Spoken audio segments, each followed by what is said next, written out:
Welcome to study with Swati YouTube channel. दोस्तों, आज के अपने इस वीडियो में हम बात करेंगे बीएड 4th सेमेस्टर से जो आपका कंपलसरी पेपर है कंटेम्पररी इंडिया एंड एजुकेशन, यानी समकालीन भारत एवं शिक्षा। तो इस सब्जेक्ट से मैंने लगभग 2 से 300 क्वेश्चंस करा दिए हैं। अगर हम एमसीक्यूज़ की बात करें यूनिट फर्स्ट और सेकंड को मिला करके, अगर मिक्सअप यूनिट्स की बात करें यानी फर्स्ट, सेकंड, थर्ड और फोर्थ की, तो मैंने सभी को कंप्लीट करा दिया है। इसके लिए आप हमारे चैनल की प्लेलिस्ट की ओर विजिट करें, वहाँ पर आप उन वीडियोज़ के माध्यम से आप इस पेपर की तैयारी कर सकते हैं। चूँकि बहुत सारे बच्चों के कमेंट थे मैम यूनिट वाइज चीज़ें बताइए, तो यहाँ पर हम यूनिट 2 को कवर कर रहे हैं, जिसमें आपके लगभग यूनिट 2 के पार्ट 1 में लगभग 100 क्वेश्चंस को लेकर के बात की जा चुकी है। यहाँ पर आज के इस वीडियो में लगभग 70 क्वेश्चंस को लेकर के हम बात करेंगे। इसके बाद यूनिट 2 आपकी कंप्लीट हो जाएगी, हम यूनिट 3 की ओर बढ़ेंगे। तो चलिए दोस्तों, शुरू करेंगे हम फास्ट रिवीजन के तहत अपने बहुविकल्पीय प्रश्न में पहले प्रश्न की तरफ। तो यहाँ पर हमारा पहला प्रश्न है, इसको थोड़ा छोटा कर लेंगे।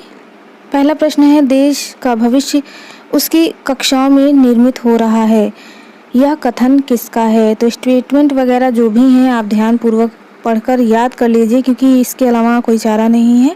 इनको आपको अच्छे से याद ही करना पड़ेगा, तभी ध्यान में रहेगा। तो यहाँ पर अगर इस स्टेटमेंट की बात करें तो यहाँ पर यह स्टेटमेंट कोठारी आयोग के द्वारा दिया गया। कोठारी आयोग की बात करें तो इसके अध्यक्ष दौलत सिंह कोठारी थे और इसकी जो स्थापना हुई वो 1964 से 66 के मध्य हुई। तो यहाँ पर करेक्ट आंसर हमारा ए हो गया। नेक्स्ट क्वेश्चन देख लेते हैं, शिक्षा के प्रति राष्ट्रीय नीति घोषित करने का सुझाव किस आयोग का था? तो यहाँ पर घोषित करने का जो सुझाव था वो कोठारी आयोग का था। करेक्ट आंसर यहाँ पर 2 का सी हो जाएगा। नेक्स्ट क्वेश्चन देख लेते हैं, क्वेश्चन नंबर 3 दिया है, कोठारी आयोग ने भारत में कैसा शैक्षिक मॉडल बनाने पर जोर दिया? तो यहाँ पर मॉडल की बात की जाए तो करेक्ट आंसर यहाँ पर डी हो जाएगा, यानी आंतरिक परिवर्तन पर, शैक्षिक सुविधाओं का विस्तार पर, गुणात्मक परिवर्तन पर, इन सभी पर दिया। नेक्स्ट क्वेश्चन देखेंगे, क्वेश्चन नंबर 4 है हमारा, कोठारी आयोग ने अपनी रिपोर्ट सौंपी, कब सौंपी थी? तो यहाँ पर कोठारी आयोग की बात करें तो इन्होंने अपनी रिपोर्ट सौंपी, वो थे MC छांगला। करेक्ट आंसर यहाँ पर 4 का बी हो जाएगा। नेक्स्ट क्वेश्चन देखेंगे, क्वेश्चन नंबर 5 दिया है, जब कोठारी आयोग ने अपनी रिपोर्ट MC छांगला को सौंपी उस समय देश के प्रधानमंत्री कौन थे? तो यहाँ पर उस टाइम की बात कर रहे हैं कि आपके प्रधानमंत्री कौन थे। तो यहाँ पर 5 का करेक्ट आंसर बी हो जाएगा। उस समय इंदिरा गांधी जो थी हमारी प्रधानमंत्री थी। नेक्स्ट क्वेश्चन देख लेते हैं, क्वेश्चन नंबर 6 पूछा है, राष्ट्रीय शिक्षा नीति 1986 के समय भारत के प्रधानमंत्री कौन थे? तो यहाँ पर 1986 की बात की जाए तो उस समय जो प्रधानमंत्री थे वो राजीव गांधी थे। करेक्ट आंसर यहाँ पर 6 का बी हो जाएगा। नेक्स्ट क्वेश्चन देख लेते हैं, क्वेश्चन नंबर 7 है, राष्ट्रीय शिक्षा नीति 1992 के संशोधन कार्यक्रम को कितने भागों में विभाजित किया गया? तो यहाँ पर 7 क्वेश्चन की बात करें तो करेक्ट आंसर बी हो जाएगा, 23 भागों में विभाजित किया। नेक्स्ट क्वेश्चन नंबर 8 देख लेते हैं, यशपाल कमेटी के अध्यक्ष कौन थे? तो यहाँ पर अगर हम यशपाल कमेटी के अध्यक्ष की बात करें तो प्रोफेसर यशपाल थे। ठीक है, नेक्स्ट क्वेश्चन देखेंगे 9, यशपाल समिति में कितने सदस्य थे? तो यहाँ पर यशपाल समिति में 8 सदस्य थे। करेक्ट आंसर 9 का बी हो जाएगा। नेक्स्ट क्वेश्चन देख लेते हैं, क्वेश्चन नंबर 10 पूछा, राष्ट्रीय शिक्षा नीति 1986 की समीक्षा के लिए राममूर्ति समिति गठन कब किया गया? तो आचार्य राममूर्ति समिति की गठन की बात की गई है। तो करेक्ट आंसर यहाँ पर 10 का सी हो जाएगा, 7 मई 1990। नेक्स्ट क्वेश्चन देखेंगे, क्वेश्चन नंबर 11, गति निर्धारक स्कूलों की स्थापना की संस्तुति कब की गई? यह पूछा है। तो यहाँ पर 11 का करेक्ट आंसर डी हो जाएगा, राष्ट्रीय शिक्षा नीति 1986 के अंतर्गत इसकी संस्तुति की गई। क्वेश्चन नंबर 12 देखते हैं, राष्ट्रीय शिक्षा नीति 1986 ने सुझाव दिया था, कौन सा सुझाव दिया था? तो यहाँ पर ऑपरेशन ब्लैक बोर्ड पर, मुक्त विश्वविद्यालय पर, नवोदय विद्यालय पर, उपर्युक्त सभी पर दिया था। यहाँ पर आपके लिए एक प्रश्न है, ऑपरेशन ब्लैक बोर्ड का गठन कब हुआ? प्रीवियस वीडियो में मैंने बताया हुआ है। मुक्त विश्वविद्यालय का स्थापना वर्ष आपको बताना है और नवोदय विद्यालय का। साथ ही NCERT और SCERT का गठन कब हुआ, आप उसको कमेंट में ज़रूर बताएंगे और उनका फुल फॉर्म भी बताएंगे। नेक्स्ट क्वेश्चन नंबर 13 देख लेते हैं। 13 पूछा है, यशपाल समिति का गठन किया गया, कब किया गया? तो 13 की बात करें तो यशपाल समिति का गठन वर्ष 1992 में हुआ। इसका गठन जो है यशपाल, जो प्रोफेसर यशपाल थे, इनके नाम पर ही यशपाल समिति का गठन किया गया। 14 देख लेते हैं, कार्य योजना 1986 कितने भागों में विभाजित है? तो यहाँ पर कार्य योजना जो है वह 24 भागों में विभाजित है। करेक्ट आंसर यहाँ पर 14 का ए हो जाएगा। नेक्स्ट क्वेश्चन 15 देख लेते हैं। क्वेश्चन नंबर 15 पूछा है, राष्ट्रीय शिक्षा नीति 1986 का दस्तावेज कुल कितने भागों में विभाजित है? तो यहाँ पर 15 का करेक्ट आंसर बी हो जाएगा, 12 भागों में विभाजित है। क्वेश्चन नंबर 16 देख लेते हैं, यशपाल समिति का प्रतिवेदन कब दिया गया? तो यहाँ पर यशपाल समिति की बात की जाए तो करेक्ट आंसर बी हो जाएगा, 15 जुलाई 1993 में यशपाल समिति का प्रतिवेदन प्रस्तुत किया गया, जबकि जो गठन हुआ वो 1992 में हुआ। नेक्स्ट क्वेश्चन देख लेते हैं। क्वेश्चन नंबर 17 पूछा है, जनार्दन रेड्डी समिति का गठन हुआ, किस वर्ष हुआ, यह पूछा गया है। तो 17 की बात करें तो करेक्ट आंसर सी हो जाएगा, 1992 में जनार्दन रेड्डी समिति का गठन हुआ। नेक्स्ट क्वेश्चन देखेंगे। क्वेश्चन नंबर 18 है, राष्ट्रीय शिक्षा नीति 1986 में संशोधन कब किया गया? तो यहाँ पर 18 का करेक्ट आंसर सी हो जाएगा, 1992 में राष्ट्रीय शिक्षा नीति 1986 में संशोधन किया गया। इसको किस नाम से जाना गया? तो उसे आप कमेंट में बता सकते हैं। क्या correct answer programme of action है या फिर कुछ और है? क्वेश्चन नंबर 19 देखेंगे, संशोधित राष्ट्रीय शिक्षा नीति 1992 में प्राथमिक शिक्षा को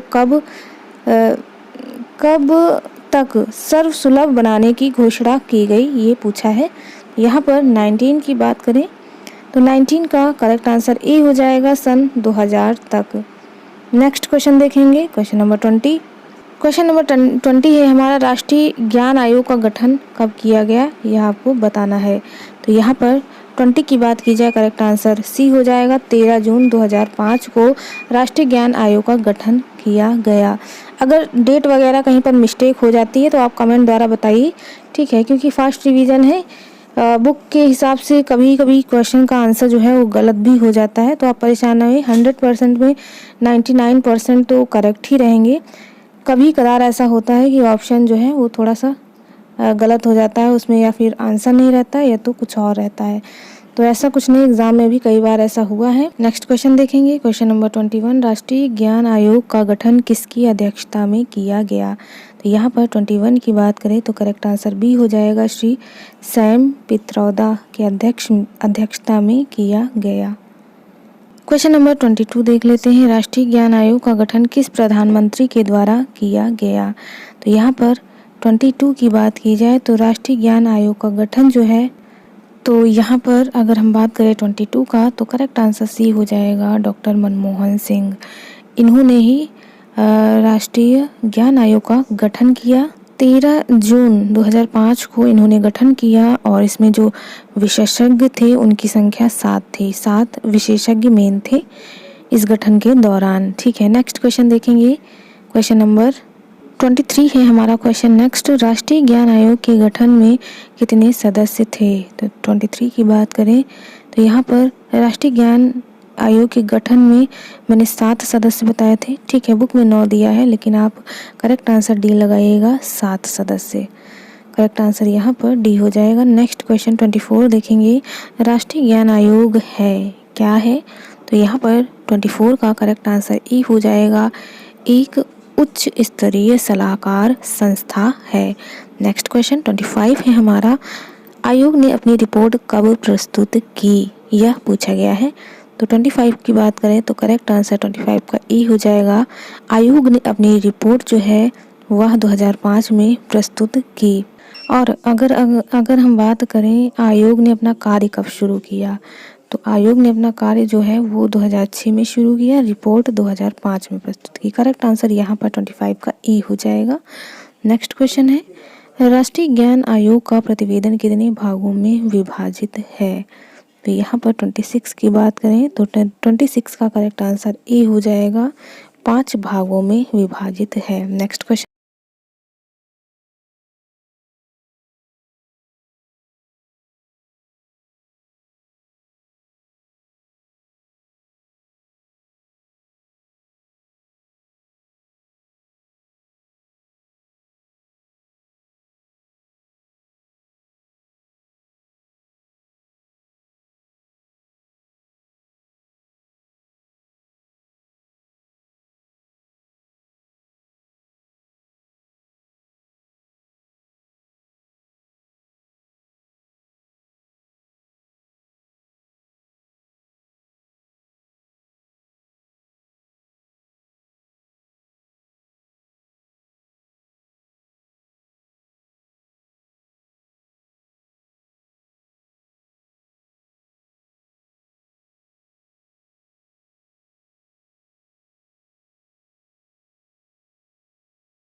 यहाँ पर इसका करेक्ट आंसर 36 का सी हो जाएगा, राष्ट्रीय ज्ञान आयोग 2005 ने दिया।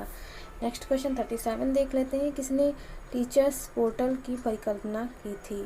तो यहाँ पर टीचर्स पोर्टल की परिकल्पना की बात कही गई है, तो 37 का ए राष्ट्रीय ज्ञान आयोग ने और बी अजीम प्रेमजी फाउंडेशन, इन दोनों ने दी। करेक्ट आंसर यहाँ पर 37 का सी हो जाएगा, ए एवं बी दोनों ने। नेक्स्ट क्वेश्चन 38 देख लेते हैं। 38 पूछा है, निम्न में से किसने उच्च शिक्षा में आंतरिक मूल्यों में केवल 25% अंक देने की सिफारिश की थी। यहाँ पर 38 की बात करें तो करेक्ट आंसर बी हो जाएगा, राष्ट्रीय ज्ञान आयोग ने दी थी। 39 देख लेते हैं, राष्ट्रीय पाठचर्या की रूपरेखा 2005 किसके द्वारा बनवाई गई। तो यहाँ पर 39 की बात करें करेक्ट आंसर ए हो जाएगा, कक्षा 1 से 12 तक के बच्चों के लिए बनवाई गई। नेक्स्ट क्वेश्चन नंबर 40 देख लेते हैं। 40 है, राष्ट्रीय पाठचर्या सन 2005 की संरचना एवं क्रियान्वयन संबंधी प्रमुख समस्याएं हैं, कौन कौन सी है वो पूछा है। तो यहाँ पर शिक्षा संबंधी समस्याएं, समाज की आकांक्षा और भाषाओं की समस्या, ये सभी हो जाएंगे इसके करेक्ट आंसर में। करेक्ट आंसर यहाँ पर उपर्युक्त सभी हो जाएगा। नेक्स्ट क्वेश्चन 41 देख लेते हैं, राष्ट्रीय पाठचर्या में माध्यमिक स्तर पर विषय हैं, कौन कौन से हैं। यहाँ पर 41 का करेक्ट आंसर सी हो जाएगा, यानी मातृभाषा या क्षेत्रीय भाषा और गणित, ये जो है प्राथमिक विषय मानवीय स्तर पर विषय हैं, ये ए एवं बी दोनों। नेक्स्ट क्वेश्चन 42 देख लेते हैं। 42 पूछा है, पाठचर्या 2005 में प्राथमिक स्तर पर कितने विषय पढ़ाए जाने चाहिए। तो यहाँ पर 42 का करेक्ट आंसर सी हो गया, 7 विषय पढ़ाए जाने चाहिए। कौन कौन से हैं वे 7 विषय, आप कमेंट द्वारा ज़रूर बताएं। ठीक है, 42 हो गया। नेक्स्ट क्वेश्चन देख लेते हैं 43 पूछा है राष्ट्रीय पाठचर्या एवं पाठचर्या के किन बिंदुओं पर विशेष ध्यान केंद्रित किया गया है। यहाँ पर 43 का करेक्ट आंसर सी हो जाएगा। व्यवस्थागत सुधार और परीक्षा प्रणाली, इन दोनों पर ध्यान दिया गया। नेक्स्ट क्वेश्चन देख लेते हैं। उसके बाद नेक्स्ट क्वेश्चन देखेंगे क्वेश्चन नंबर 44, राष्ट्रीय पाठचर्या रूपरेखा की आवश्यकता किन कारणों से हुई। तो यहाँ पर 44 की बात करें तो 44 का करेक्ट आंसर ए हो जाएगा, 21वीं सदी की मांग। नेक्स्ट क्वेश्चन 45 देख लेते हैं। 45 है ऑपरेशन ब्लैक बोर्ड का सुझाव दिया गया था, कब दिया गया था। तो यहाँ पर 45 का करेक्ट आंसर सी हो जाएगा। राष्ट्रीय शिक्षा नीति 1986 में ऑपरेशन ब्लैक बोर्ड का सुझाव दिया गया था। नेक्स्ट क्वेश्चन देखेंगे। क्वेश्चन नंबर 46 है नवोदय विद्यालय खोलने की बात किस शिक्षा नीति में कही गई है। तो यहाँ पर 46 का करेक्ट आंसर सी हो जाएगा। राष्ट्रीय शिक्षा नीति 1986 के अंतर्गत कही गई है। 47 देख लेते हैं। राम मूर्ति समिति 1990 क्यों गठित की गई। तो राम मूर्ति समिति जो है 1990 है वह गठित की गई यहाँ पर राष्ट्रीय शिक्षा नीति 1986 की समीक्षा हेतु गठित की गई। नेक्स्ट क्वेश्चन देख लेते हैं। क्वेश्चन नंबर 48 दिया है एनसीएफ 2005 के अंतर्गत पुनरीक्षित गुणवत्ता विजन ठीक है, फिर से देख लेते हैं इस क्वेश्चन को, थोड़ा पढ़ने में दिक्कत हो गई। एनसीएफ 2005 के अंतर्गत पुनरीक्षित गुणवत्ता विजन के संदर्भ शामिल हैं। इनमें से कौन से शामिल हैं तो आपको बताने हैं। यहाँ पर 48 में बच्चों के प्रति दृष्टिकोण, शिक्षक की भूमिका एवं शिक्षण के प्रति दृष्टिकोण, शिक्षण विद्या के प्रति दृष्टिकोण, ये सभी हो जाएंगे इसके करेक्ट आंसर 48 का डी हो जाएगा। नेक्स्ट क्वेश्चन देख लेते हैं। क्वेश्चन नंबर 49 पूछा है राष्ट्रीय पाठचर्या की रूपरेखा। 49 है राष्ट्रीय पाठचर्या की रूपरेखा एनसीएफ 2005 के अनुसार मार्गदर्शक सिद्धांत में निहित है। इनमें से कौन सा निहित है। यहाँ पर 49 का करेक्ट आंसर सी हो जाएगा। विद्यालय में प्राप्त ज्ञान को बाहरी दुनिया से जोड़ना, ये करेक्ट इसका आंसर रहेगा। नेक्स्ट क्वेश्चन 50 देख लेते हैं। क्वेश्चन नंबर 50 पूछा है राष्ट्रीय पाठचर्या संरचना शिक्षक के प्रत्यक्ष उद्देश्य हैं। इसमें से कौन से प्रत्यक्ष उद्देश्य हैं। तो शिक्षा हेतु पाठचर्या का निर्माण, ये करेक्ट आंसर हो जाएगा, यानी 50 का बी। नेक्स्ट क्वेश्चन देखेंगे। क्वेश्चन नंबर 51 पूछा है राष्ट्रीय पाठचर्या की रूपरेखा 2005 के निर्माण हेतु गठित राष्ट्रीय संचालन समिति के अध्यक्ष थे, कौन थे। तो यहाँ पर 51 का करेक्ट आंसर बी हो जाएगा। प्रोफेसर यशपाल थे। इन्होंने यशपाल समिति का गठन 1992-93 के बीच में किया था। क्वेश्चन नंबर 52 देख लेते हैं। राष्ट्रीय पाठचर्या की रूपरेखा 2005 कितने अध्याय में विभक्त है। तो यहाँ पर राष्ट्रीय पाठचर्या की रूपरेखा 2005 जो है वह 5 अध्यायों में विभक्त है। करेक्ट आंसर यहाँ पर 52 का सी हो जाएगा। नेक्स्ट क्वेश्चन देखते हैं। क्वेश्चन नंबर 53 पूछा है राष्ट्रीय पाठचर्या की रूपरेखा 2005 के प्रथम अध्याय का शीर्षक है। इनमें से कौन सा शीर्षक है वो पूछा है। तो परिप्रेक्ष्य, ये पहला शीर्षक है प्रथम अध्याय का। नेक्स्ट क्वेश्चन देखेंगे 54 पूछा है कितने अंतराल के उपरांत पाठचर्या के पुनर्विकास एवं समीक्षा का प्रावधान है।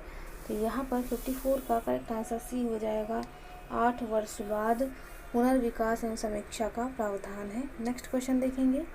क्वेश्चन नंबर 55 है सर्वप्रथम भारत में कॉमन स्कूल प्रणाली CSS की बात किस आयोग में कही गई है। तो यहाँ पर कोठारी शिक्षा आयोग 1964 से 66 की बात करें तो इन्होंने ही कॉमन स्कूल प्रणाली की बात कही है। करेक्ट आंसर 55 का यहाँ पर ए हो जाएगा, कोठारी आयोग। नेक्स्ट क्वेश्चन देखेंगे। क्वेश्चन नंबर 56 सर्वाधिक बोली जाने वाली किस भाषा को विश्व में तृतीय स्थान प्राप्त है। यहाँ पर 56 की बात करें तो 56 का करेक्ट आंसर ए हो जाएगा। हिंदी सर्वाधिक बोली जाने वाली भाषा जो है विश्व में तृतीय स्थान पर है। करेक्ट आंसर ए हो जाएगा। 56 के बाद 57 देख लेते हैं। सर 57 है हिंदी भाषा को राष्ट्र भाषा कब घोषित किया गया। तो यहाँ पर 57 का करेक्ट आंसर सी हो जाएगा। 14 सितंबर सन 1949 में। तो इस तरह से जो हिंदी है वो हमारी राष्ट्रभाषा नहीं है, राज्य भाषा है। आप इस चीज़ का भी ध्यान रखिएगा। और यहाँ पर आपके लिए एक प्रश्न है, हिंदी दिवस कब मनाया जाता है।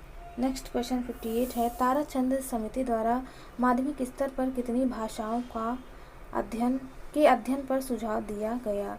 तो यहाँ पर 58 का करेक्ट आंसर बी हो जाएगा, 2 भाषाओं पर अध्ययन का सुझाव दिया गया।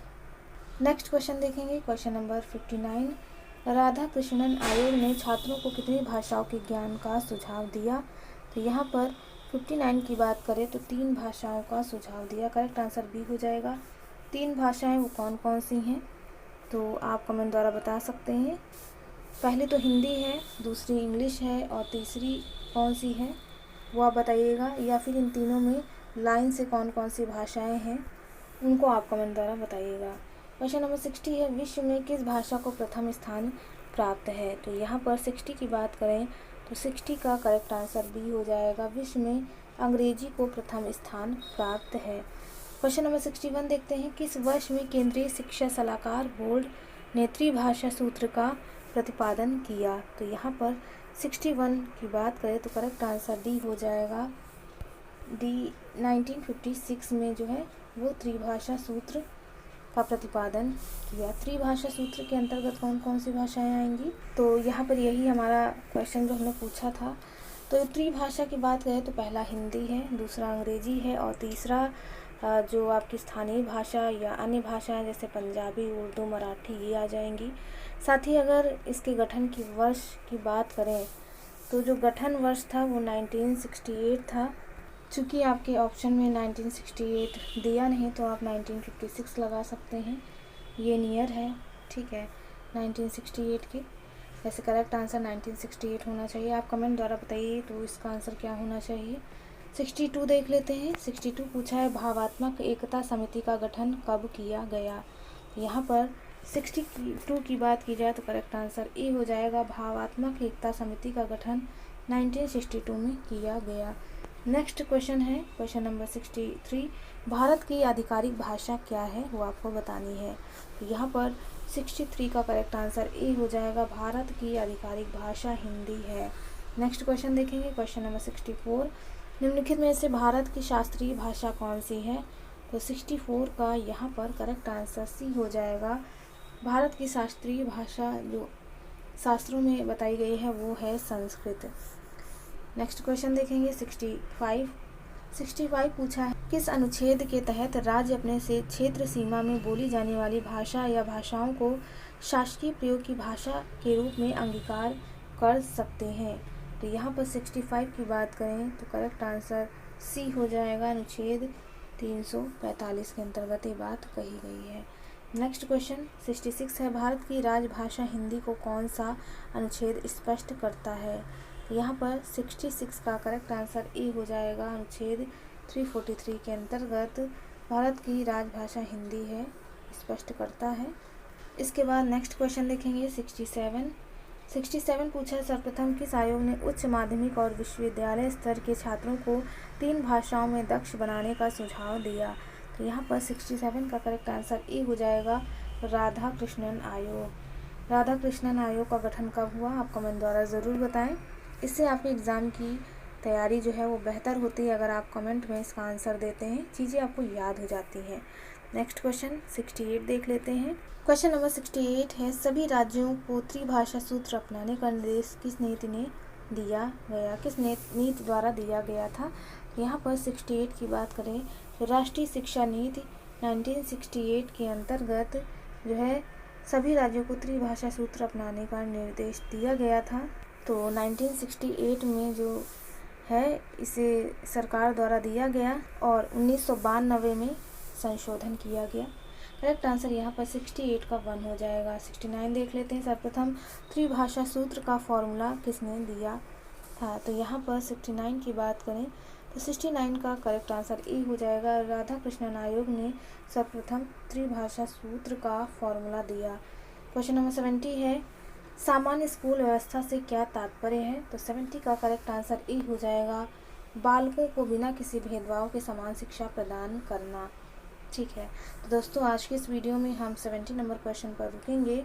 इसके नेक्स्ट वीडियो में हम यूनिट 3 को लेकर के बात करेंगे, जहाँ पर आपके लगभग 100 क्वेश्चन अब बताए जाएंगे। इसके बाद यूनिट 4 जो है आपकी कम है, उसमें ज़्यादा क्वेश्चन नहीं, तो आप परेशान ना होइए। यूनिट 3 भी आपकी बड़ी है, लेकिन आपके एग्ज़ाम से पहले इन सभी को कंप्लीट करा दिया जाएगा। आप डेली इन चीज़ों को पढ़ते जाइए। एक दिन में अगर 70 क्वेश्चंस भी पढ़ रहे हैं और प्रीवियस वीडियो को भी आप रिवीजन में ला रहे हैं, तो आपके एग्ज़ाम की तैयारी बेहतर हो रही है। साथ ही आप हमारे चैनल स्टडी विद स्वाति को ज़रूर ज्वाइन करें।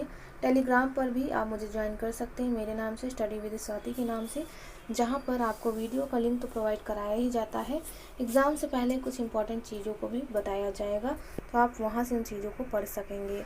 तो उम्मीद और आशा है आप सभी को हमारा यह वीडियो पसंद आया हो। वीडियो को आप अपने दोस्तों, सहपाठियों या फिर जहाँ भी जुड़े हैं, फेसबुक, इंस्टाग्राम और टेलीग्राम या व्हाट्सएप, तो वहाँ पर इन चीज़ों को ज़रूर लगाएं, बताएं, बच्चों को बुलाएं, ताकि आगे भी हम चीज़ों को लेकर के आएँ। चलिए दोस्तों, मिलते हैं अपने एक नेक्स्ट वीडियो में एक नए टॉपिक के साथ। तब तक के लिए आप सभी का बहुत बहुत धन्यवाद।